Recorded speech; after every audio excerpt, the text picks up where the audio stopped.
Écoutez le monde vétérinaire autrement sur Veto Micro, un podcast produit par Thémavet. Bienvenue sur la saison 4 de Veto Micro, le podcast numéro 1 de la profession veto. Parce qu'il y a 1000 façons d'être vétérinaire, nous donnons la parole à celles et ceux qui font vivre nos métiers au quotidien. En nous partageant leur parcours professionnel, ils interrogent leurs choix, leurs ambitions et leurs doutes.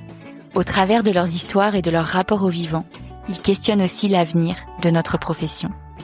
Nous sommes Colline, Annabelle, Sophie et Marine, 4 vétérinaires multicasquettes, et chaque semaine, nous vous emmenons à la rencontre de consoeurs et confrères aux parcours multiples, inspirants et parfois inattendus.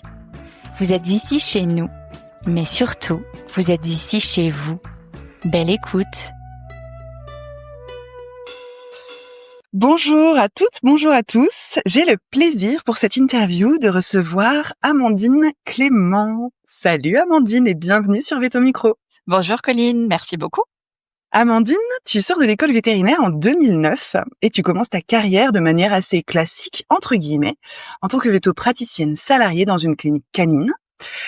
Tu as travaillé dans 3 cliniques en tant que salariée, le tout s'étalant sur environ 6 ans. Puis tu as fait 1 année d'expérience en tant que collaboratrice libérale dans une 4e clinique. En 2017, tu prends un tournant dans ta carrière et tu rentres à l'Agence nationale du médicament vétérinaire en tant qu'experte évaluatrice durant 1 an et demi.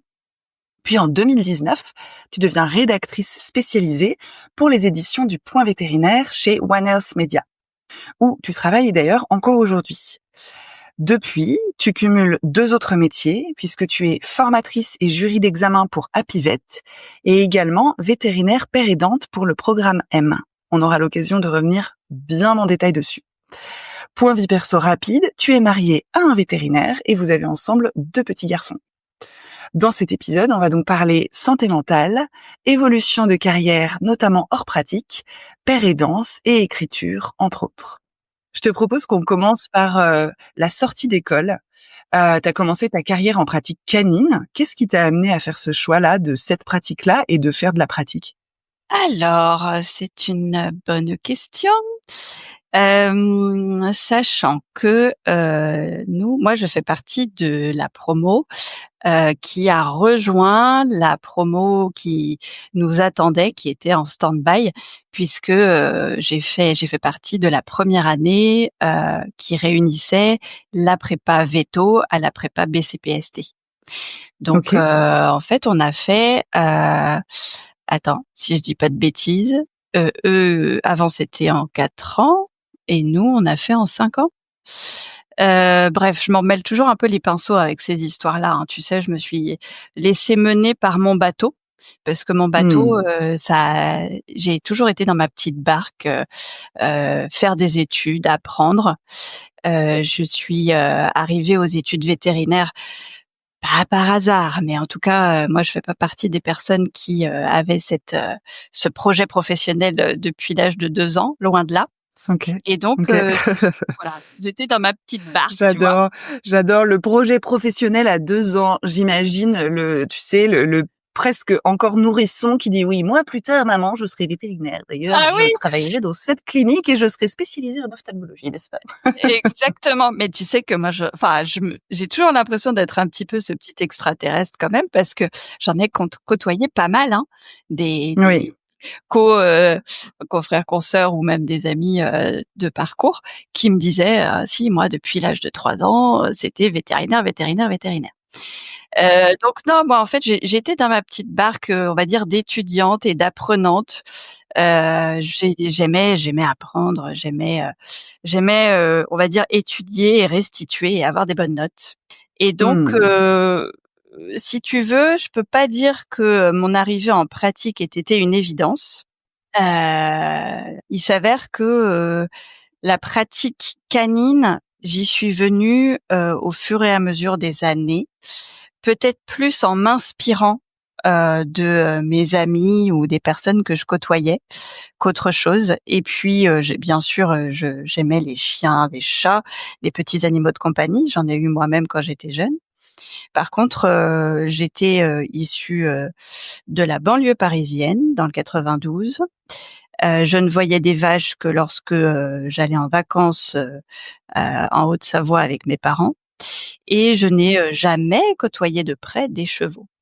Donc je dirais que c'était plus par on va dire affinité d'une certaine manière, mais aussi par méconnaissance totale du milieu rural ou du milieu équin, et puis du fait qu'effectivement j'avais eu des chats dans ma jeunesse, un lapin, des hamsters, pas de chien, et j'étais plutôt pas très connaisseuse, je sais pas si c'est le bon terme, en tout cas pas trop proche des chiens. Ça a été pour moi une découverte sur le parcours d'études, en tout cas via les quelques stages que j'ai pu faire, et encore, il y en avait pas beaucoup. Et donc en fait, je suis arrivée en pratique canine, mais pour être 100% honnête, la dernière année a été pour moi en fait une année compliquée. OK. On était en année donc finale là. Effectivement, j'avais choisi la canine, pas par défaut comme tu l'auras compris, mais par on va dire une suite logique de mon Mmh. parcours. Et malheureusement, bon, je pense que j'étais quand même bien stressée, que je sentais heu, l'ultimatum de la pratique arriver. Il fallait bien que je fasse un choix, fallait que je m'engage. J'étais en couple avec Cyril qui lui était déterminé à quitter l'école, comme beaucoup d'entre nous d'ailleurs, hein. Beaucoup de gens attendaient de pied ferme de pouvoir sortir du cursus scolaire, quand moi j'aurais peut-être préféré finalement y rester. Je me questionnais pour faire un internat parce que finalement j'avais quand même beaucoup d'appréhension, et j'avais peur, hein, de me lancer dans le métier. Et donc cette année a été compliquée. J'ai vécu un passage dépressif complexe cette année-là. En 5e année d'école, hein? La dernière année d'école, tu parles? Exactement, ouais, tout à fait. OK. Après, comme je te disais tout à l'heure, hein, je suis pas amnésique, mais on va dire un peu, j'ai du mal à organiser mes souvenirs et à les dater précisément dans la Mmh. chronologie. Par contre, en préparant quand même un minimum de notre interview, tu vois, je suis retombée sur un bilan de compétences que mes parents m'ont offert, très gentiment en janvier 2009. Donc c'était la dernière année. Mmh. Avant de passer, je pense que ma thèse était déjà dans les tuyaux. J'étais dans 5e année. Mais voilà, j'ai fait quand même un bilan de compétences pour voir un petit peu, essayer de prendre du recul et de me dire, «Mais attends, tu as fait véto, tu es prête à être véto bientôt, mais finalement, qu'est-ce que tu pourrais faire d'autre?» Mmh. Et alors qu'est-ce que tu as retenu de ce bilan de compétences? Qu'est-ce que ça t'a apporté, d'avoir ce moment-là dans ton parcours en tant qu'étudiante en dernière année? Eh bien écoute, sur le moment, comme ça n'allait pas fort, je pense que ça a été un petit îlot, on va dire, de prise de recul. Parce qu'en plus, Mmh. je crois me souvenir, hein, je t'avoue que j'ai peut-être effacé un petit peu ça de ma mémoire quand même, que j'étais rentrée chez mes parents quelque temps pour prendre un peu d'air, et puis Mmh. être un peu au calme. C'était une dame très gentille qui m'a accueillie, et c'était une connaissance familiale. Donc déjà j'étais un peu, si tu veux, coucounée. J'ai pas fait ça Mmh. avec une personne totalement inconnue, voilà. Ensuite, j'ai trouvé plutôt agréable de répondre à des dizaines de questions, et qu'on me fasse effectivement cette synthèse avec Mmh. plusieurs items qui me permettait d'y voir un petit peu plus clair sur effectivement mon profil. Et sur le moment, je garde en souvenir que la réponse avait été que j'étais finalement plutôt bien positionnée par rapport à mon profil dans ces études de vétérinaire, puisque sinon les autres options auraient été de faire médecine, on va dire au sens large, et ou enseignement. OK. Donc je me suis dit: «Bon, bah, je me suis pas totalement fourvoyée, je pense quand même que j'ai les capacités d'y arriver», bon voilà. J'ai été à ce moment-là, et et j'en parle dès maintenant sans aucun souci, traité pour cet épisode dépressif, sous antidépresseurs, et puis je suis repartie, peut-être comme en l'an 40, je me souviens plus exactement, mais en tout cas j'ai repris mon chemin dans les études. À ce moment-là, je me posais quand même encore la question de savoir si j'allais faire un internat pour asseoir un peu mes compétences et faire partie de ce groupe que je considérais un peu comme un groupe d'élite, et qui était un groupe beaucoup plus avec une formation plus pointue. Mais il était question de partir parce que alors je veux pas lui jeter la responsabilité, hein, pas du tout. Cyril était prêt à partir et il m'a encouragée. Il m'a dit: «Écoute, allons-y, go, on va y arriver. Il n'y a pas de raison, on va s'en sortir chacun de notre côté, on va pouvoir avoir nos propres expériences. L'école, c'est bien, mais c'est bien aussi de tourner la page». Voilà. OK. Du coup, tu as commencé, t'as suivi ces encouragements, tu t'es dit: «Allez d'accord, je fais pas l'internat, je commence un premier poste». Comment tu as vécu ces premières semaines, ces premiers mois en tant que véto-praticienne avec, tout ce qui s'était passé, le stress que tu avais, la dépression avec, un traitement, le fait d'avoir fait un bilan de compétences, d'être un peu rassurée sur, ta place? Au final, comment tu as vécu le concret de la première expérience professionnelle? Alors, le concret de la première expérience, tu vois, même si j'ai eu beau essayer de me rappeler, là encore, hein, je pense que ça reste c'est pourtant pas si loin, mais c'est un peu brouillon parfois. Alors, j'ai trouvé un poste qui était en Normandie. Donc, déjà on quittait Nantes, on a atterri vers Caen. Donc tous ces changements, en même temps, où il faut, se déraciner, trouver sa place, dans un nouvel environnement, aussi bien à titre personnel qu'à titre professionnel. C'est venu, clairement, il fallait que j'aille chercher dans toutes mes ressources, qui effectivement à Mmh. ce moment-là devaient être un petit peu bancales. Et donc je suis arrivée en canine, et si je dis pas de bêtises, ce premier poste, j'étais dans une petite clinique satellite, un petit cabinet satellite d'une clinique, mère, dans laquelle les patrons m'avaient positionnée, en autonomie pour la journée, Mmh. sur des consultations, tout venant. Pas de chirurgie, par contre, des soins tout venant, voilà. Et donc, OK. j'étais, responsable des consultations, seule à bord, avec les clients. C'était pour développer cette petite antenne-là. Donc, il y avait pas un nombre de consultations, important dès le départ. Il fallait que je développe finalement un peu ça, Mmh. et ça allait de pair avec, entretenir le lieu, faire des prises de sang que je gardais au frigo et qu'il fallait que je dépose le midi ou le soir après ma journée pour lancer les analyses. Mmh. Ça allait de pair aussi avec faire le ménage le soir, le nettoyage, passer la serpillière, et cetera. Et tout ça à une bonne demi-heure, 3/4 d'heure de chez moi. Et donc, en fait, clairement, j'ai été en difficulté, par rapport à tout Mmh. ça. La difficulté venant du fait que, ça faisait beaucoup pour une personne qui démarre dans la profession. Ah, tu m'étonnes. Voilà. Même si, finalement, j'avais pas un nombre de clients, démesurément important. Par contre, tout nouveau client était précieux, je pense aussi, hein, et puis je le considérais comme tel évidemment, Mmh. que j'avais à cœur de faire, pour le mieux. Et donc, là, se sont un peu cumulées mes premières épreuves.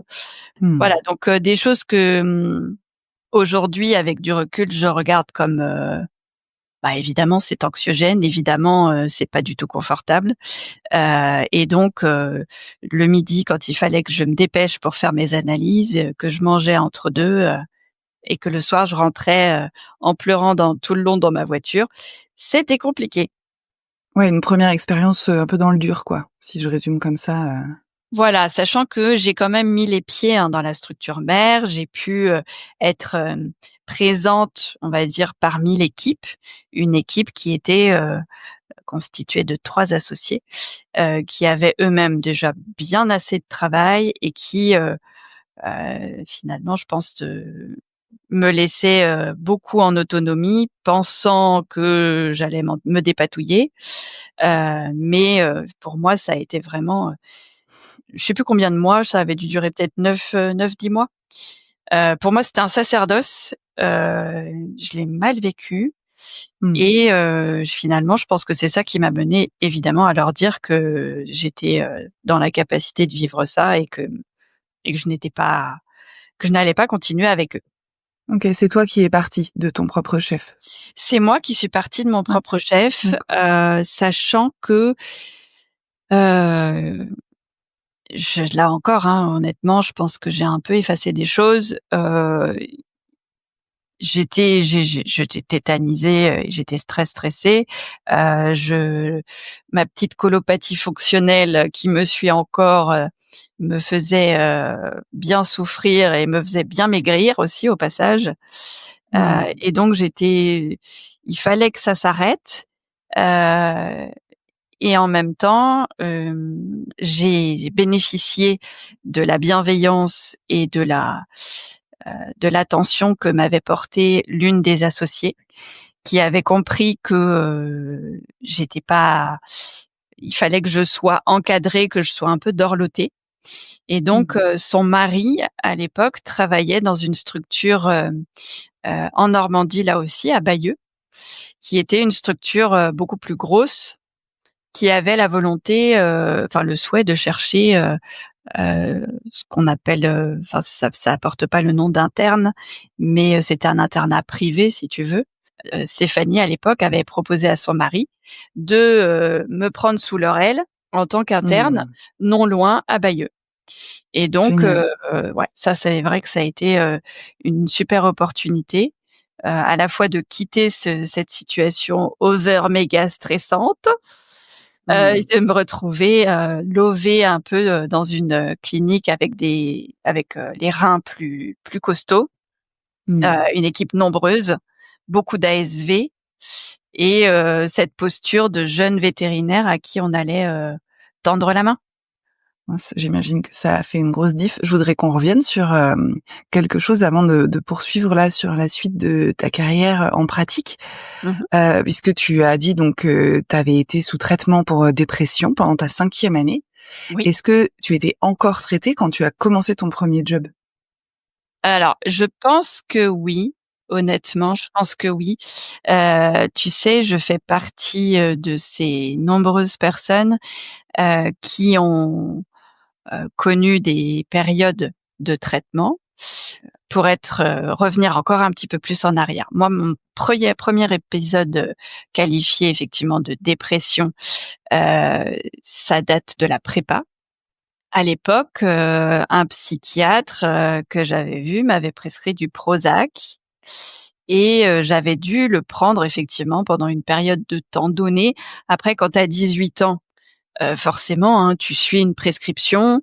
J'étais encore chez mes parents, je faisais pas n'importe quoi avec ça et je ne faisais pas j'avais pas dans l'idée, de faire ou de ne pas faire. Finalement, je suivais ce qu'on me disait de faire. Mmh. Je pense que j'ai été amenée à arrêter à certains moments, sur avis médical Mmh. et dans la prescription qui avait suivi, donc en 5e année, je pense qu'effectivement, j'ai dû peut-être prendre une année, quelque chose comme ça. OK. Mais il y avait pas, si tu veux, une fois délocalisée du cocon familial, où tu es en autonomie totale, tu dois te gérer et que tu as 25 ans, 26 ans. Je pense que j'avais pas de suivi par un psychologue ou par un psychiatre en particulier. C'était surtout des médecins traitants. D'accord. Donc, tu avais un traitement médicamenteux, mais pas vraiment de suivi psy. Non, non, non. Il y a eu des phases, mais bon, ouais. Ouais. Toi, aujourd'hui, si c'était à revivre, si tu arrivais dans un poste en étant traité, en ayant un traitement pour dépression, etc., Mmh. comment tu penses que tu le gérerais? T'en parlerais? T'en parlerais pas? Tu penses que tu ferais comment?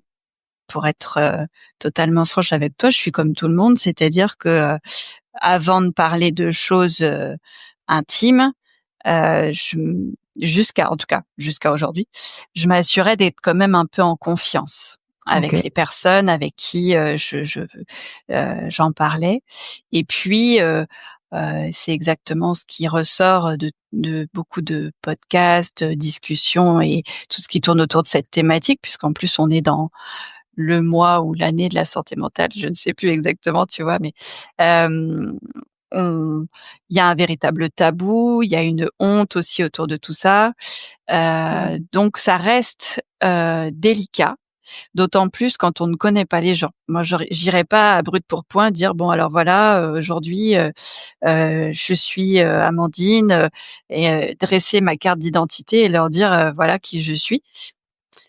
Sachant que, la santé mentale, elle est très évolutive. Mmh. C'est finalement, on peut, comme tous, avoir, des bons jours, des mauvais jours, tout en étant traité. Bien sûr. Les facteurs psychosociaux, ils concernent tout le monde. Donc les journées, passe-moi l'expression, mais les journées de merde, on en a tous et des bonnes journées, on en a tous aussi. Donc voilà, finalement être, amené à être connu avec l'étiquette de la maladie mentale, c'est pas simple, d'autant plus quand on ne sait pas à qui on a affaire et si finalement on peut avoir des interlocuteurs jugeants ou pas. Voilà, telle est la question. Moi, je pense que, on peut tout à fait en parler à partir du moment où on a en face de soi des gens qui sont dans une écoute active bienveillante et qui, sont ouverts, au sujet. Quand par contre, à l'inverse, si je fais face à quelqu'un qui, me donne l'impression d'être jugeant ou a des mots ou des paroles, je vais être beaucoup plus, réticente, enfin en tout cas, Ouais. secrète. Oui, bah, tu vas te protéger, quoi. Parce que tu pas envie que ce Bah que oui, tu vis, qui est déjà pas drôle, soit utilisé contre toi éventuellement, ou c'est qu'il ça, y ait, des paroles derrière qui soient inappropriées, une surprotection qui soit inappropriée. Enfin, parce que c'est ça. donner une info, ce n'est pas faire une demande, ce n'est pas faire une demande de traitements spéciaux, quoi. Pas la même chose. On peut juste dire: «Voilà ce qui se passe», mais Exactement, je te rejoins. Ou alors une demande, réfléchie, en équipe. Ce qui est par exemple, le cas pour une amie que je connais, hein, qui a, évoqué avec, ses collègues, ses idéations suicidaires et qui, a eu ce courage-là et qui a réussi en équipe à envisager une méthodologie autour de tout ça, une façon d'exercer, pour, à la fois informer, mais à la fois aussi prévenir, et tout ça heu, dans une bienveillance, qui est là, mais qui a été testée au préalable pendant quelques mois. Heu, voilà, c'est vrai que sinon il y va de notre, intimité quand même, de notre, tout comme d'ailleurs toutes ces personnalités publiques qui parlent d'eux, aujourd'hui avec une certaine forme de facilité, heu mais qui le font parce qu'ils ont une assise et parce qu'ils ont aussi une expérience. Ils ont appris d'eux-mêmes, ils ont appris à se connaître. Je pense que là encore, parler de qui l'on est, c'est aussi quand on a fini par apprendre à mieux se connaître, à mieux définir les contours de sa personnalité, de sa sensibilité, de ce qu'on est en aptitude de faire, de ne pas faire, connaître ses limites. Voilà, et tout ça, ça s'apprend. Ça s'apprend ouais, et ça carrément. s'apprend un peu dans le vif du sujet, hein, c'est Mmh. vrai qu'aussi, souvent c'est en faisant qu'on apprend de soi et je pense malgré tout que à 25 ans en sortant d'école, on pourrait être en capacité effectivement de beaucoup mieux discerner notre personnalité et nos atouts, nos forces, nos faiblesses. Enfin, je sais pas si on peut les qualifier vraiment comme ça. Force, faiblesse, c'est peut-être un peu trop manichéen. Je sais pas, noir, blanc si tu veux, mais je Mmh. pense que on peut donner effectivement les clés dès tout petit. Et ça, c'est le rôle des parents. Ensuite, pendant l'école, ça, c'est le rôle des équipes pédagogiques. Et puis après, à l'école vétérinaire, on pourrait tout à fait beaucoup plus axer les choses pour que chacun se connaisse Oui, avec plus de finesse, oui. pour être en capacité justement de dire, bah voilà qui je suis, quels sont comment je pourrais m'intégrer dans une équipe avec plus de Mmh. facilité, plus de fluidité. Après, c'est Ouais, peut-être un carrément. peu bisounours, hein, mais moi, je crois qu'effectivement, il faudrait qu'on apprenne à tous et toutes à mieux se connaître dès le plus jeune âge. Oui, c'est sûr que ça faciliterait, probablement de faire des choix qui correspondent à qui on est. Si on a Exactement, une meilleure compréhension de notre fonctionnement, de ce qui nous aide à aller bien et de ce qui nous aide pas, bah, tout ça à fait. ça ça permettrait de peut-être mieux orienter les choix. Tu as fait cet internat, heu, comment ça s'est passé? Parce que tu sortais de 9 mois, très éprouvants. Ouais. Là, tu arrives dans un cocon, où, a priori, tu projettes quelque chose où on va plus t'aider, plus te soutenir. Tu vas plus te retrouver, seule avec toi-même. Dans le Mmh. réel, comment tu le vis? Tu te sens vraiment soutenue? Ça reste hyper challengeant? Comment ça se passe pour toi? Alors dans le réel, effectivement, je me suis sentie, très bien accueillie. Mmh. C'était, une équipe, qui tournait déjà très bien avec, effectivement alors, il y avait vraiment une organisation déjà très instaurée. La chirurgie était, décernée à, certains vétérinaires et d'autres ne pratiquaient pas du tout la chirurgie, mais faisaient de la médecine, générale, avec, de l'imagerie et cetera, hein, tout ce qui va avec. Donc moi j'ai d'ores et déjà, été attribuée à un poste de médecine, consultation, sans chirurgie et pour tout te dire, ça m'allait D'accord. très bien. Ça OK. m'allait très bien parce qu'en fait, je n'ai pas compris à cette époque-là, mais j'ai compris plus tard que, en fait, je ne suis pas quelqu'un de manuel. Donc ça D'accord. paraît étonnant, hein, voilà, mais pour avoir fait quand même un retour sur expérience après quelques années de pratique, j'ai fini par comprendre qu'une grande partie de mon stress quotidien était inhérent aux manipulations diverses qu'on fait dans ce métier. C'est-à-dire que moi, porter un animal, le contenir, passe encore. Faire d'une écho, OK, j'aimais bien. Mais alors, faire des injections, et couper, trancher, c'était pas du tout ma tasse de thé. Et Mmh. pourtant, évidemment, on en faisait, à l'appel. J'ai fini par faire un retour quand même concernant mon enfance et cetera et je me suis dit: «Bah ouais, en fait, c'est vrai Amandine, tu jamais fait de collier de perles, tu jamais fait de macramé, tu pas du tout» moi, j'ai toujours été dans ma tête. Je suis Mmh. quelqu'un de très, très, très comment tu appelles ça? Mentalisé, enfin bref, Cérébral, peut-être? cérébral, merci. Exactement et donc pendant les études, bah, évidemment, le cérébral, ça va à fond les ballons, et Mmh. je n'ai jamais, au grand jamais, été faire de pique, ou de je sais pas quoi parce qu'en fait, ça ne m'attirait pas et je savais pas pourquoi et en fait, je pense que j'ai compris, en faisant puisque, moi, la manipulation avec mes mains, c'est quelque chose qui me demandait un effort Mmh. de redoubler de vigilance, d'attention et d'effort. C'est pas du tout Mmh. quelque chose de fluide pour moi et donc j'ai jamais pris aucun plaisir à faire une ovario chat. Même si j'y arrivais, c'était pas du tout un plaisir sur le moment. Mmh. Quant au simple fait de faire des injections, fallait que je me concentre, déjà pour pas en foutre à côté parce que, ça m'a évidemment, ça m'est arrivé de nombreuses fois. Ah, bienvenue. Et voilà, hein. Tu vois, le genre de truc où, déjà, tu te dis: «Bon, alors, il y a une technique, OK, très bien, mais enfin, il y a l'animal qui est là, vigile, hein, qui a pas envie qu'on lui fasse ce qu'on lui fait». Donc il fallait à la fois, effectivement, et ça tout le monde le sait, gérer, le stress du moment, la contention, l'animal pas forcément conciliant, et mes mains qui me faisaient pas forcément faire ce que j'avais envie de faire. Donc ça fait sourire et ça fait presque un peu, je dis pas que les gens se moquent de moi ou ne me comprennent pas, hein. C'est que quand j'explique ça, par exemple, à ma cellule proche familiale, Mmh. je vois bien qu'ils sont dubitatifs. Je vois bien qu'ils se disent, qu'ils comprennent pas bien. Et je pense qu'on ne peut le comprendre que quand on est comme ça. Donc Ouais. ce côté-là de moi a joué dans le fait que j'étais, beaucoup plus à l'aise pour établir un diagnostic, accueillir les clients, avec, toute mon écoute parce que ça je sais que j'aime faire et je sais bien faire. Contenir un animal, le rassurer, l'apaiser et être dans une bonne disposition par rapport aux gens et aux animaux, ça j'avais pas de problème. Donc voilà, réfléchir, Super. établir un diagnostic, OK.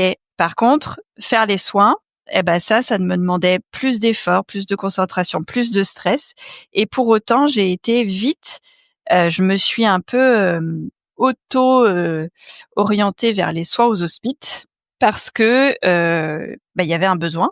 Il fallait, aider, toutes les équipes d'auxiliaires vétérinaires avec qui je m'entendais toujours très bien. Donc on faisait, des super tandems ou trios à gérer la douleur, appeler les clients, gérer, les cages et cetera. Et donc j'ai pris un peu ce poste-là assez naturellement, mais qui m'a valu, un peu de reproches quand même puisque je délaissais un peu la consultation au Mmh. profit, du suivi des animaux et cetera. Et en fait, c'était pas ce qui était attendu de moi. D'accord. Objectivement, il fallait quand même que je fasse de la consulte, voilà. Et donc, cette période a été très propice pour les apprentissages. J'ai beaucoup aimé, le travail en équipe, la relation aux clients, aux animaux.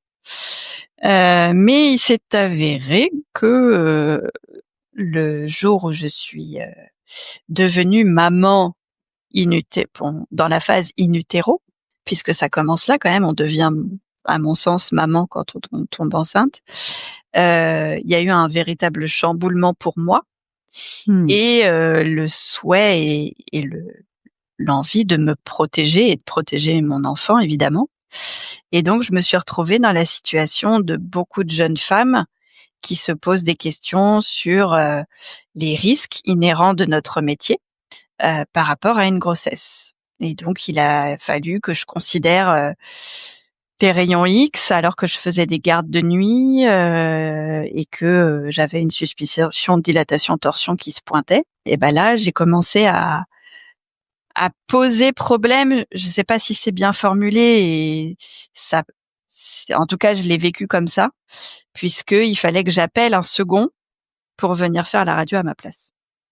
Mmh. Et là, à partir de ce moment-là, mes relations avec, l'équipe, se sont, détériorées parce D'accord. que, c'était, alors ce sont les faits, c'est comme ça, c'était une équipe d'associés hommes qui avait décrété à l'époque qu'aucune femme ne deviendrait associée. C'était pas mon souhait, hein, mais Mmh. pour te décrire quand même un petit peu la philosophie du moment, les femmes, étaient au poste de salariés à faire de la consultation et les femmes enceintes, il fallait pas trop qu'elles se plaignent. En tout cas, c'était moins facile et donc j'ai découvert cette situation qui m'a mise en porte-à-faux et qui, m'a, on va dire, heu, encouragée à quitter, cette clinique. D'accord. Au moment où, en plus, on se posait des questions, sur notre devenir professionnel avec Cyril et puis le fait d'avoir un enfant pour des raisons personnelles, là aussi, on a souhaité se rapprocher notamment de la maman de Cyril, Mmh. et quitter, la région, Normandie Voilà, donc en fait, ce passage de à peu près 3-4 ans a été très bénéfique. J'ai appris sur moi, j'ai appris ce que j'aimais faire dans ce métier et ce pourquoi j'étais beaucoup moins à l'aise, voire même très mal à l'aise. Et pour autant, je me voyais pas faire autre chose puisque j'avais mon diplôme de veto et que veto, c'est quand même un beau métier et que veto, on n'arrête pas comme ça. Si on passe vers la fin de la partie pratique, qu'est-ce qui t'a donné envie de faire une expérience en collaboratrice libérale plutôt que salariée? Alors en fait, tout simplement, ça m'a été proposé comme ça puisque c'était pas une option, il y avait pas d'autre option. En fait, D'accord. quand j'ai quitté Bayeux, je suis arrivée en Ille-et-Vilaine. J'ai eu une expérience effectivement courte au sud de l'Ille-et-Vilaine en tant que salariée, mais être maman, faire une demi-heure de route matin et soir, etc. C'était compliqué, c'était beaucoup plus dur pour moi. Et donc en fait, j'ai eu l'opportunité en allant me présenter au vétérinaire qui est dans ma ville, de me présenter à lui et pile poil à cette époque-là, il envisageait de ne plus être seul et de chercher quelqu'un. D'accord. Mais son souhait à lui était de chercher une personne en collaboration libérale et rien d'autre. Collaboration libérale en vue d'association.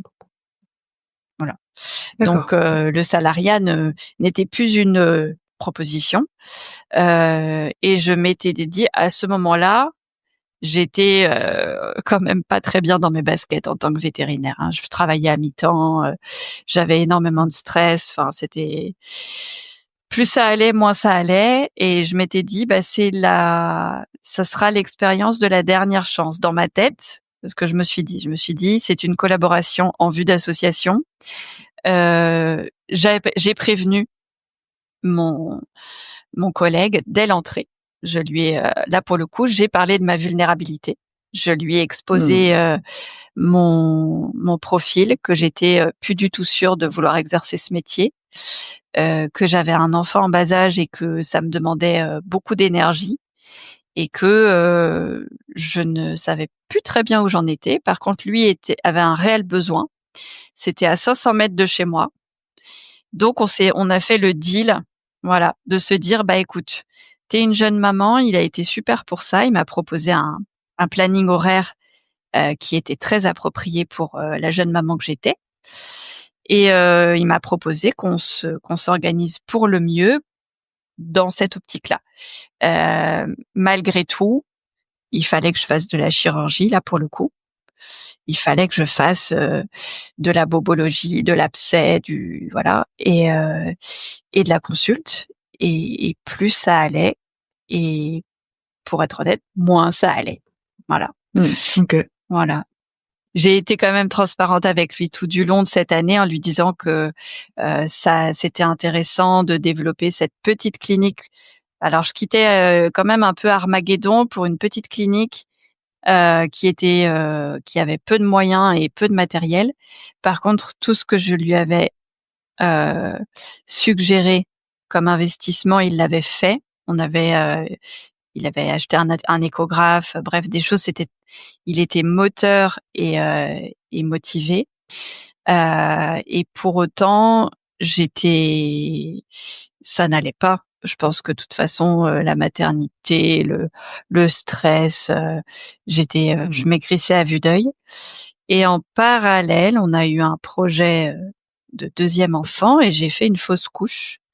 Et c'est à ce moment-là, très précisément, que dans ma tête, je me suis dit, là, ça va plus. Ton corps somatise tout le temps. Ton corps te dit stop, arrête. Et voilà. Et c'est là que j'ai eu un petit peu entre guillemets, j'ai trouvé le courage de me dire, arrête la pratique et puis je cherche autre chose. Ok, donc t'as arrêté la pratique en ne sachant pas où tu irais après. C'est Exactement. Tu vois, ça a fait écho à une célèbre phrase qui m'avait marquée lors d'un cours de repro à l'école Veto, par professeur Teinturier, très exactement, qui nous avait dit l'appareil génital est je sais plus comment il avait exprimé exactement, mais il avait dit il est très précieux. C'est un appareil qui ne fonctionnera que si tout le reste va. Si le reste va, ça va. Sinon, ça ne fonctionnera pas. Et ça a fait écho à cette époque-là en moi. Et je me suis dit là, mon corps, il me dit stop, comme ça. Ça, voilà, c'est ce que ça a pris forme dans ma tête comme ça. Et puis, il a fallu quand même que je sache, parce que si je savais pas où j'allais, franchement, je pense que j'étais en mode perdition. Donc, il s'avère que j'ai quand même cherché rapidement à me dire qu'est-ce que je peux faire dans l'environ, pas loin de chez moi, sachant que j'en suis passée par toutes les étapes. Je me suis dit allez, je vais aller faire caissière à Super U. De toute façon, je m'en fiche. Voilà, je crois que je broyais bien du noir à cette époque-là aussi. Mon mari Cyril a toujours été vraiment très très très présent pour moi et toujours à l'écoute et quand même de bons conseils. Et donc j'ai cherché, je sais plus où j'ai cherché, mais je suis tombée un peu comme par magie sur une proposition de poste à l'Agence nationale du médicament vétérinaire qui se trouve à une demi-heure de chez moi et qui commençait 2 mois plus tard. Donc bah ouais, j'ai candidaté, il devait pas y avoir foule de candidats, je crois pas. Et donc ils m'ont retenue à ce moment-là. Et donc en fait, il a dû se passer, je pense, 1 mois entre le départ de la pratique et le début de la suite. Alors en quoi ça consiste le métier d'experte évaluatrice au sein de l'Agence nationale du médicament vétérinaire? Alors, très précisément, moi j'étais au département de l'évaluation des dossiers d'AMM pour les vaccins vétérinaires. Il y a plusieurs départements au sein de cette agence et donc il y a les personnes qui évaluent des dossiers pour les médicaments vétérinaires autres que les vaccins. Donc là, j'étais vraiment dans le département immunologie. Le principe, c'était intégrer une petite équipe de 2, 3, 4, 5 personnes qui faisaient ce métier tous depuis soit 20 ans, soit 15 ans, grosso modo. Ah ouais. C'était des C'est gens la petite nouvelle, quoi. à la petite nouvelle, toute jeunette, arrivée de sa planète de la pratique. Et honnêtement, c'était la rencontre de 2 univers.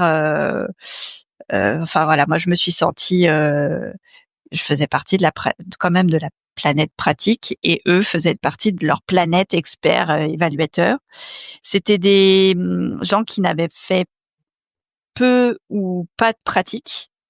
Quand je dis peu, ça devait être 6 mois. Et qui ont vite été orientés vers ces postes-là. Et donc, excuse-moi, je réponds à ta question.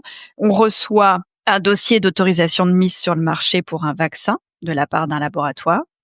C'est un dossier qui peut faire qui fait en général des centaines de pages avec différents volets. Un volet réglementaire, un volet scientifique, un volet avec des études. Et donc, le travail consiste à lire l'intégralité de ce dossier et de juger de sa pertinence réglementaire, scientifique, avec tout un tas évidemment de documents officiels pour s'y référer. Mais également, grâce à l'aide conjointe effectivement des collègues qui ont une longue expérience du sujet, évidemment, et en tenant compte des avis portés par les différentes agences du médicament au niveau européen. Donc, il y a certains pays qui vont donner un aval pour telle et telle raison, d'autres qui vont refuser pour telle ou telle raison. Donc, c'était vraiment un monde pour moi qui a été, je saurais même pas comment le qualifier tellement ça m'a paru complexe. Tu as quitté cette agence et tu t'es retrouvée rédactrice spécialisée aux éditions du Point Vétérinaire. Qu'est-ce qui t'a attiré dans ce nouveau job? Alors, dans ce nouveau job, déjà, c'était une main tendue que je remercie encore de mon amie Clémentine Kervigno, qui travaillait depuis déjà de nombreuses années. Donc c'est une amie que je connais depuis la période des classes préparatoires. Et donc elle y travaillait, et puis à ce moment-là, ils avaient un besoin, tout simplement, hein. Ils ont cherché une personne pour faire quelques piges. Là encore, hein, je me souviens pas du déroulé exact, mais pour assurer quelques cas cliniques, quelques révisions d'articles. Et dans le même temps, je me suis aussi présentée à l'équipe de la semaine vétérinaire, où là, pour le coup, c'était plus avec la casquette journalistique, vraiment telle qu'on l'imagine, c'est-à-dire aller assister à des conférences, faire des résumés de conférences, pour faire quelques interviews aussi pour l'hebdomadaire. Et donc c'est par la petite porte comme ça que je suis rentrée. Et puis petit à petit, j'ai pu faire justement le remplat de congé maternité d'une collègue. Ce remplat m'a permis de faire plus effectivement de télétravail, puisque l'entreprise est basée à Paris, hein. D'accord. Moi, j'habite en Bretagne, en Ille-et-Vilaine, et ce qui m'a évidemment confortée et dans ce choix et dans ce poste, c'est le télétravail d'une part, puisque je me suis retrouvée quand même, on va dire, après ces années où j'ai été quand même un peu, voilà, hein, malmenée par le rythme, les gens, le stress, etc. Les équipes la dernière équipe que je venais de quitter, dans laquelle je m'étais pas du tout sentie bien finalement. Le fait de me retrouver dans un cocon, chez moi, tranquille, paisible, à gérer mon temps, gérer mes délais et ma vie de maman, ça a été très confortable pour moi. Ça a été comme un petit, je sais pas, une retraite de tranquillité et pour pouvoir mieux gérer mon temps et effectivement mes missions. Et donc alors il faut reconnaître aussi que dans mon profil, là encore, comme je te dis, je suis pas manuelle, je suis plutôt une cérébrale, et donc je suis aussi depuis toujours, j'ai toujours été, on va dire, une équilibriste entre les matières scientifiques et les matières littéraires. J'étais plutôt d'ailleurs meilleure en matière littéraire qu'en matière scientifique. Okay. Donc là, je m'y suis retrouvée là aussi. L'écriture, ça t'a bien convenu, quoi. Exactement. Ouais. Génial. Voilà. Et aujourd'hui, tu es encore là-bas et tu fais du journalisme la majorité du temps? Alors là, pour le coup, je fais plus du tout d'écriture par moi-même. D'accord. J'ai quitté j'ai arrêté de faire quelques articles pour la semaine vétérinaire parce que c'était quand même devenu très chronophage en développant aussi d'autres choses comme par exemple la formation. Donc j'ai gardé essentiellement mon activité pour le point vétérinaire, et donc là, pour le coup, c'est vraiment de la relecture d'articles commandés ou reçus de manière spontanée par nos confrères et nos consoeurs. D'accord. Donc là, on lit les autres, on questionne les articles, on les commente en tant que vétérinaire nous-mêmes avec notre casquette, et puis ensuite on cherche un duo de relecteurs spécialistes si possible, pour pouvoir leur adresser ces articles à leur tour, et puis on fait l'interface entre le relecteur, les relecteurs d'une part et l'auteur d'autre part, qui reste bien sûr anonyme. Donc il y a toute cette gestion effectivement du parcours de publication, jusqu'à ce que effectivement, avec une moyenne de quelques semaines à quelques mois, voire années, ça dépend des cas, jusqu'à ce que les articles puissent paraître. Okay. Et effectivement, on va aussi avoir toute cette mission de recherche de sujets pour nos principaux articles qui font partie notamment des dossiers. Donc on va aller en conférence, assister à la VAC, chercher effectivement des thématiques pour nos prochains numéros, etc. Génial. Voilà. Et j'y travaille toujours à raison de 2 jours par semaine, on va dire en moyenne, parce qu'après ça, c'est quelque chose que je vais orchestrer sur ma semaine, un peu comme je le veux, comme je le peux. Il n'y a pas de contrainte horaire particulière. Génial. Une belle voilà, dose de liberté à cet endroit-là. Dans ta vie aujourd'hui, je te propose que on parle du programme M, puisque Oui, on a toutes les deux une contrainte là qui arrive tranquillement au niveau horaire, et je voudrais vraiment qu'on ait le temps de parler de ça. Aujourd'hui, ce je te programme, remercie. il prend de la place dans ta vie. Je Tout à voudrais fait. bien que tu me dises comment tu l'as découvert, et ensuite que on ira dans le détail de ce que c'est, qu'est-ce que tu y fais. Mais comment c'est rentré dans Mmh. ta vie le programme M? Eh bien, écoute, madame, synchronicité, a fait irruption, Ouais, tout simplement. Je pense que je devais être, au congrès de la VAC en 2022. d'accord. J'assistais à une conférence de la part de, alors je vais peut-être mal prononcer son nom et son prénom, je sais plus, Peter Andresen, je pense que ça se prononce comme ça, un vétérinaire qui avait fait une présentation passionnante sur, je sais plus, je crois, il me semble que c'était la pyro, mais bon, bref. Et donc j'étais intervenue auprès de lui en fin de conférence pour aller lui poser des questions avec ma casquette du point vétérinaire. Mmh. Il me répond avec attention et gentillesse à ce sujet, mais il a très vite dévié en me parlant du programme M. Et je ne sais pas pourquoi. A-t-il perçu chez moi une quelconque capacité d'écoute ou je ne sais pas quoi. Mais quand bien même, il m'en a parlé. Il m'a dit: «Est-ce que ça t'intéresserait de proposer une écoute à nos pairs, à nos confrères, nos consoeurs, étant donné le contexte actuel qui est quand même compliqué, étant donné le mal-être prégnant dans notre profession, et puis on était au sortir de la pandémie aussi, hein. Ouais. Donc voilà, il m'a parlé de ça, ça a fait résonner une petite clochette chez moi. Je me suis dit: «Bah tiens, oui, j'ai quand même un petit peu de bouteille, dans le métier, je sais ce que c'est».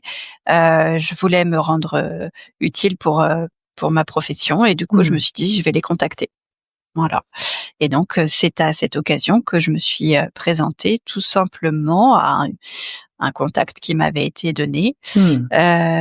Et donc, je me suis rapprochée, des personnes qui en faisaient partie, sachant qu'à l'époque, le programme, existait uniquement pour les médecins. C'est un programme, donc un dispositif d'écoute entre pairs qui a été instauré au sortir de la pandémie, exclusivement pour les médecins au départ. Voilà. Et puis, compte tenu des difficultés qu'éprouvent les différents métiers de la santé, ils ont élargi le programme à différentes professions, OK.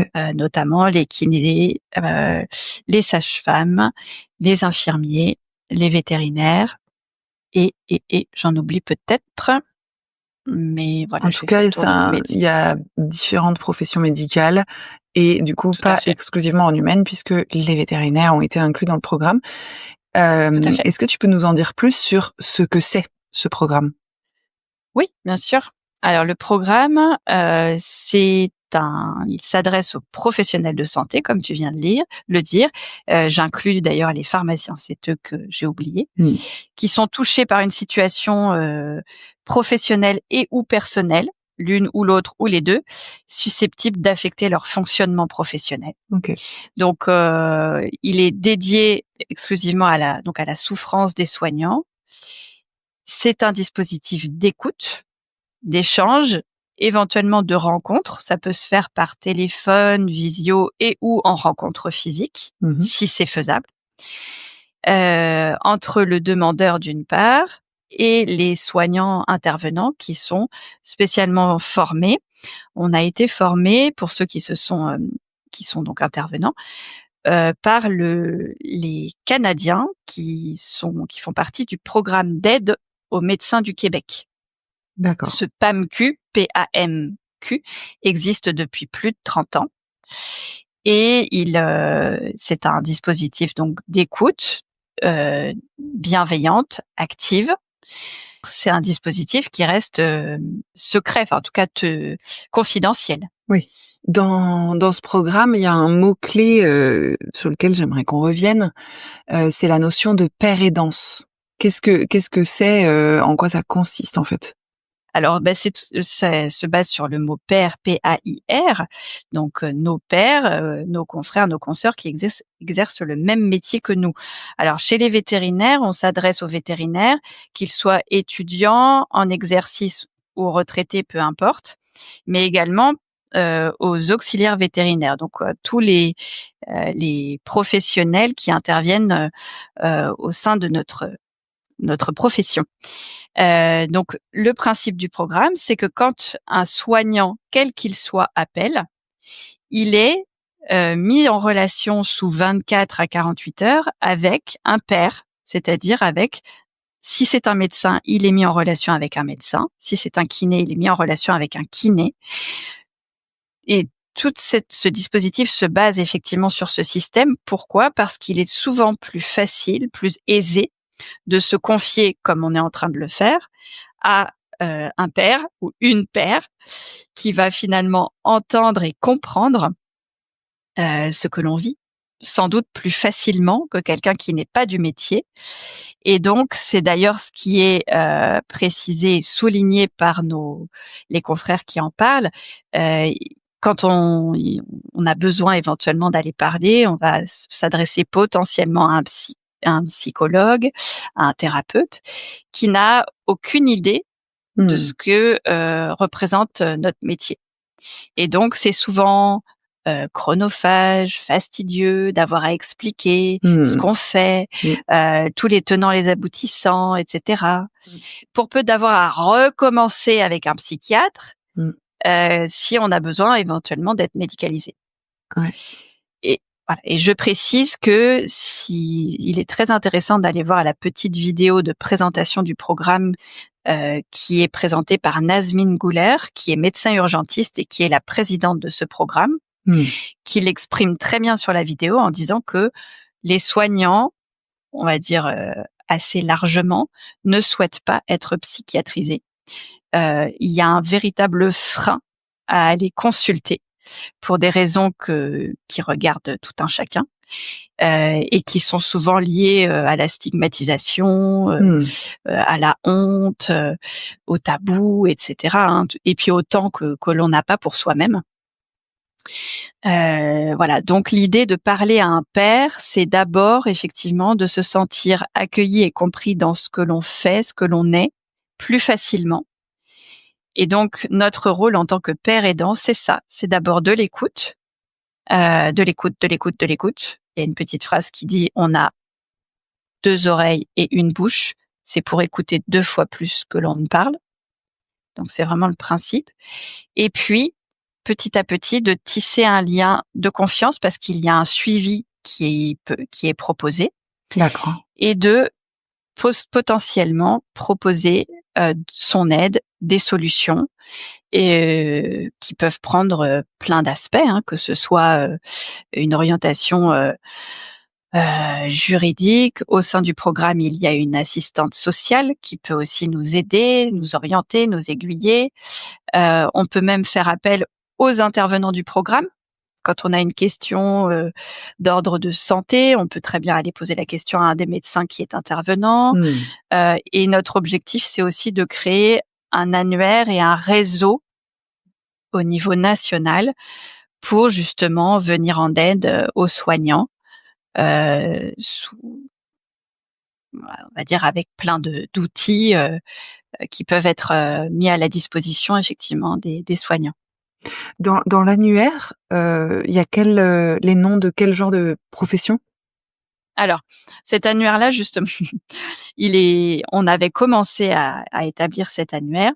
C'est plutôt, on va dire, jusque-là, on a réussi à synthétiser les organismes majeurs auxquels on peut se rapporter. C'est vraiment un travail de fourmi et c'est un travail qui nous dépasse aujourd'hui encore. D'ailleurs, quand on fait appel à ces ressources-là auprès de, par exemple, on a suivi une formation la semaine dernière sur la gestion de la crise suicidaire qui nous a été proposée par un psychiatre qui intervenait dans le cadre de la formation du GEPS. Et ce psychiatre nous a dit ne vous faites pas d'illusions, hein, cet annuaire il n'existe pas. Par contre, c'est à nous tous et toutes de le créer, et c'est surtout à chaque citoyen de se rendre responsable dans un système de santé qui est aujourd'hui, il faut le dire, en difficulté et qui n'a pas les reins finalement si solides que ça. Il faut pouvoir compter aussi sur tous les civils, les citoyens qui peuvent être des sentinelles de la santé mentale. D'où l'intérêt d'orienter et d'encourager les gens à faire la formation premier secours en santé mentale. Et il faut aussi parfois aller droit au but, tout simplement, c'est-à-dire que quand on a des personnes en difficulté, on fait appel à nos ressources internes, mais donc comme je te disais, il est en création. C'est un annuaire où on a des intervenants qui sont basés à Paris, qui ont mis des ressources proches de Paris. Moi, j'essaye de créer aussi un réseau qui est plutôt du côté de la Bretagne. Mais quand on ne sait pas et quand on ne sait pas à qui s'adresser, on peut tout simplement aussi s'adresser aux ressources urgentes, de l'urgence, et qui sont le 3114 en cas de besoin, qui est donc le numéro national de prévention du suicide. On peut s'adresser aux centres médico-psychologiques de sa région, qui eux aussi tiennent il y a des sites qui permettent de les trouver plus facilement. Et puis, quand il y a un besoin aussi urgent, s'adresser aux urgences psychiatriques de sa localité. Ok. J'entends que c'est un programme assez jeune et en même temps qui a assez rapidement pris de l'ampleur, qui a étendu son intervention des médecins à plein d'autres professions médicales. Aujourd'hui, tu m'as dit, si je me souviens bien, que vous êtes 2 vétérinaires au sein du programme M. Vous êtes des bénévoles, vous êtes employés, vous avez comment ça se passe, parce que on est sur des pairs qui sont déjà dans des métiers prenants, qui sont peut-être même eux aussi, elles aussi fatigués, etc. Comment ça se passe pour vous en tant que père aidant, en fait, au sein du programme? Alors, en tant que père aidant, nous, on a un contrat qui nous lie. Alors, nous ne sommes pas adhérents. Nous ne sommes pas obligés, en tout cas, nous n'avons pas de lien d'intérêt quel qu'il soit avec la mutuelle. On est vraiment, par contre, nous ne sommes pas des bénévoles, puisque nous avons une rétribution en fonction de l'ampleur de chaque dossier. D'accord. Donc, il y a des dossiers courts, des dossiers plus ou moins longs, mais non, effectivement, on a une rétribution liée au fait que c'est un travail et que c'est considéré comme étant effectivement un travail rémunéré, mais qui peut parfois, certains intervenants peuvent aussi avoir des suivis qui vont durer 6 mois, 8 mois, sans que le temps qui soit accordé soit compté. D'accord, il n'y a pas de tenue de calendrier, de temps à accorder, etc. C'est selon le besoin aussi du demandeur. Donc effectivement, c'est une disponibilité qu'il faut pouvoir avoir, que moi je me suis engagée à le faire à partir du moment où effectivement c'est pas non plus démentiel en termes de temps. Ce qui n'est pas le cas aujourd'hui parce que le programme est peu connu, parce que on a certainement besoin de beaucoup plus communiquer sur le sujet. Pour autant, on a été se présenter auprès de l'Ordre des vétérinaires et auprès de l'association Veto Entraide. Donc, ils nous connaissent, ils nous ont identifiés, ils ont bien compris les tenants, les aboutissants, effectivement, de ce système, de ce dispositif qui est un plus par rapport à ce que propose la profession aujourd'hui. Veto Entraide est très très sollicité et c'est formidable, c'est tant mieux. Et là, pour le coup, d'après ce que j'ai compris, ça repose bien sur une action bénévole. Et donc, les vétérinaires de Veto Entraide ne proposent pas le suivi. Voilà, c'est la petite nuance avec le programme. Mais c'est un système, c'est un numéro d'urgence accessible 24/24, tout comme le 3114 qui est accessible 24/24. Nous, ce n'est pas le cas. 3114, tu peux redire ce que c'est, s'il te plaît? Oui, c'est le numéro national de prévention du suicide. Voilà.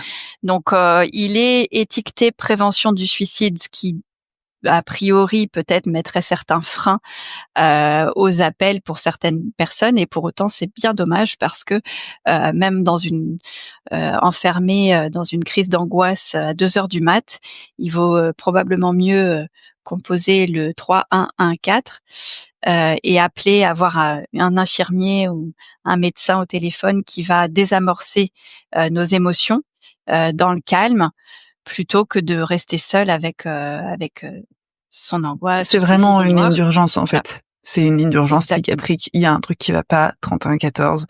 C'est Tout à fait. identifié avec le terme suicide, mais comme tu le dis, en fait, c'est des professionnels de l'accompagnement en santé mentale qui répondent et qui peuvent aider la personne, quel que soit ce qu'elle traverse, en tout cas dans ce que j'en comprends, quoi. Tout à fait, Ok. tout à fait. Est-ce qu'il y a quelque chose qui te semble important que tu n'as pas dit sur le programme M et que tu aimerais dire? Alors là, tout de suite, ça ne me vient pas. Ok. J'ai l'impression de l'avoir là encore, de l'avoir présenté du mieux que j'ai pu, mais certainement c'est perfectible. Voilà, donc en tout cas, il y a un site qui est très bien renseigné, et j'invite les auditeurs, s'ils ont un petit peu de temps, à même consulter les 2 webconférences qui ont été mises en ligne sur le site. L'une présentée par le professeur Bioy et qui traite du triptyque dépression, épuisement professionnel et burn-out. Et le second, qui est aussi passionnant parce que c'était par un intervenant passionné, le professeur Tarquinio, Ouais. sur justement l'état fragile des soignants actuels et les leviers sur lesquels il faudrait pouvoir agir pour protéger effectivement les soignants. Et puis aussi un axe biologique qui était passionnant à découvrir sur les effets du stress chronique et du trauma vicariant sur les soignants. C'était vraiment passionnant. Très bien. Donc, on peut Voilà. retrouver tout ça sur le site du programme M. Exactement. Oui. Super. Trop chouette. On va arriver tranquillement à la fin de notre interview, Amandine. J'aimerais bien te poser une question sur la notion de sororité. Tu as nommé ce mot quand je t'ai demandé ce qui t'animait parmi une longue liste, mais c'est ce mot-là que j'avais envie de faire ressortir. C'est quoi pour toi la sororité et comment ça se présente dans ta vie? C'est une belle question. Alors la sororité, pour moi, c'est vraiment le lien et l'entraide spécifiquement entre femmes. J'y suis très sensible puisque tout simplement très active et très liée à mes amies, en tout cas les femmes de mon entourage. Évidemment, je trouve puisque je suis une femme et que je communique et je dialogue beaucoup avec plus de femmes qu'avec des hommes, j'ai toujours trouvé ça très enrichissant. C'est plus facile pour moi de dialoguer avec des femmes, et je pense que le lien avec l'homme et mon image de l'homme que je dois apporter liée à l'image que j'ai du père et certainement d'autres hommes de ma vie, je trouve qu'il est plus délicat pour moi d'entrer dans l'intimité d'un homme, et les émotions véhiculées par les hommes m'ont toujours aussi beaucoup plus bouleversée.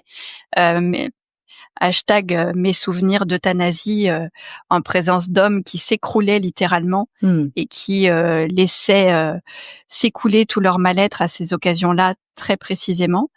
Voilà, je trouve que justement la sororité pour moi est quelque chose de très important, et pour autant, je trouve qu'une main tendue aux hommes est vraiment essentielle. Il est primordial, surtout en tant que mère de deux garçons, de faire attention aux émotions des hommes, que les hommes eux aussi apprennent à se connaître, à parler, à pleurer, à libérer tout ce qu'ils ont en eux, voilà, et à faire fi un petit peu de la virilité, de toutes ces choses qui les enferment de genre, un petit peu. quoi. Ouais, c'est ça. Exactement. Ok. Voilà, donc super. Merci beaucoup pour cette réponse. Est-ce qu'il y a un sujet, une chose importante que tu avais vraiment l'intention de dire pendant cette interview que tu n'aurais pas eu l'occasion de dire encore? Je crois que tu as compris que je parlais quand même beaucoup. Ah oui. et que j'aurais pu continuer encore longtemps, mais non, on va s'arrêter là. Et non, si, peut-être une chose quand même, c'est que je voulais parler justement de toi, de ce que tu fais en tant que coach. Excuse-moi, je sais pas si j'utilise la bonne étiquette, mais si, c'est bien. j'aimerais profondément que notre profession reconnaisse et surtout aille vers vous, toi, Anthony Bourg, qui fait aussi de la prévention au sein des écoles. J'ai découvert grâce à mon frère une jeune vétérinaire aussi qui fait parler d'elle et de sa vie de praticienne sur les réseaux, sur Instagram, il me semble. Son prénom m'échappe. J'aimerais tisser un lien comme ça entre les vétérinaires qui s'investissent pour la profession et pour la prévention. Je trouverais ça formidable qu'on soit plus liés, et aussi avec les instances autres, Veto Entraide, les instances ordinales, pour faire du bien à notre profession, et que voilà, qu'il y a un vrai lien qui s'établisse petit à petit, un lien de confiance et d'entraide aussi entre les différents systèmes d'écoute et de soutien. Voilà, ce serait mon idéal, que chacun aussi trouve sa place, parce qu'en fait, encore une fois, nous sommes surtout aussi des citoyens qui aidons et qui sommes aidés aussi par d'autres citoyens. Voilà, tout simplement. Super. Ça serait formidable. Merci beaucoup. S'il y a des personnes qui veulent te contacter à l'issue de l'interview, comment est-ce que tu aimerais qu'ils le fassent ou qu'elles le fassent? Ça a été une question pas forcément évidente pour moi, parce qu'en fait, je me suis dit, bah oui, c'est vrai, comment? Alors, pour me contacter, moi, je suis Amandine Clément, tout simplement, sur Facebook. Alors après, les réseaux sociaux, je les utilise avec parcimonie, pour être très honnête. Si c'est pour une publication avec plus une casquette professionnelle, pour le point vétérinaire, ce sera mon adresse mail, amandine.clément@lepointvétérinaire.fr.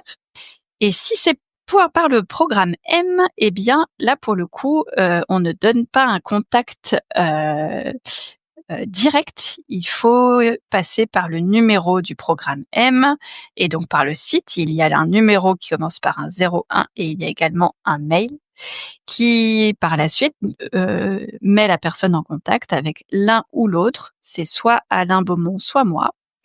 Peu importe, de toute façon, on est tous les deux présents pour répondre si besoin, avec grand plaisir. Top, merci beaucoup. On va terminer avec la maxime, la citation, le proverbe, un peu la phrase qui t'a marqué ou qui t'accompagne encore aujourd'hui dans ton parcours ou dans ta vie. C'est laquelle pour toi? Oui, eh bien écoute, celle qui est tout de suite venue à mon esprit, c'est « La vie trouve toujours son chemin ». Et donc en préparant, je me suis dit, bah tiens, elle vient d'où cette phrase en fait? Et j'étais étonnamment surprise. Il s'avère que c'est une phrase il semblerait qu'elle soit dans un film Jurassic Park de Steven Spielberg. Je vais y arriver. Ok. Donc là, je me suis dit, ah ouais, ok. Très bien. Ouais, tu es donc inspirée par les dinosaures, mais c'est bien, on prend. Exactement. Tout à fait. Génial. Et merci beaucoup, Amandine, pour le temps que tu nous as accordé, de nous avoir parlé avec transparence de ce que tu avais vécu. Et puis je remercie toutes nos auditrices et tous nos auditeurs d'avoir été avec nous jusque-là, et je vous souhaite à toutes et à tous une très belle fin de journée. Au revoir. Au revoir. Merci d'avoir écouté cet épisode de Veto Micro. Si le cœur vous en dit, partagez-le à vos amis et à vos collègues, abonnez-vous au podcast et mettez-nous une note de 5 étoiles avec un gentil commentaire. C'est ce qui nous permet de remonter dans les classements et de donner de la voix à la profession. Si vous souhaitez participer à Veto Micro, nous suggérer des invités ou tout simplement nous écrire, faites-le sur l'adresse podcast@temavet.fr. Prenez soin de vous et à la semaine prochaine pour écouter une nouvelle façon d'être vétérinaire.